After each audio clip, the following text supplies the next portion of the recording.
میرے آقا نے ہاں عائشہ ہے میری امت وچ ایک شخص ایو جا وی ہے جدیاں نیکیاں آسمان دے ستارے جتنیاں نے اما جی کہندیاں نے میں پوچھیا حضور او کون ہے اما جی کہندیاں نے میرا خیال ہے سی کہ نبی پاک میرے ابا جی حضرت ابو بکر دا نام لین گے لیکن فرماندیاں جدو حضور دی زبان حق ترجمان کھلی میرے آقا نے فرمایا عائشہ میری امت وچ آسمان تے ستاریاں جتنیاں جس بندے دیاں نیکیاں نے نا انہوں عمر بن خطاب آخ دے کدیاں نیکیاں حضرت عمر پاک دیاں کدیاں اے جملے دی نزاکت سمجھا جے عمر پاک او نے میرے آقا فرماندے نے عمر وچوں کوالٹیاں سن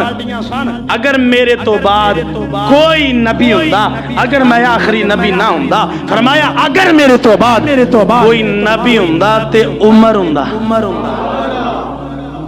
عمر دا مقام ہے عمر دی شان ہے لیکن اماں جی کہندیاں نے جدوں میں حضرت عمر پاک دا نام سنیا نا تے میں سوال کیتا میں کہ حضور اگر آسمان دے ستاریاں جتنیاں نیکیاں عمر پاک دیاں نے تے میرے ابا جی دیاں کدھر گئیاں میں مشکات پاک دی روایت پڑھ رہے ہیں حضور میرے ابا جان دی نیکیاں جملہ سنیا جی مچل جاؤ گے میرے آقا کریم نے فرمایا پیاری عائشہ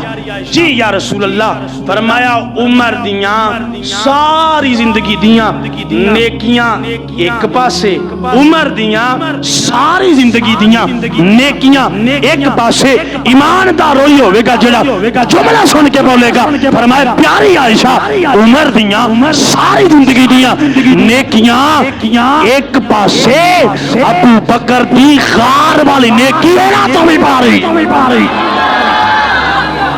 اللہ اکبر اوہ عمر دیاں ساری زندگی میں کیا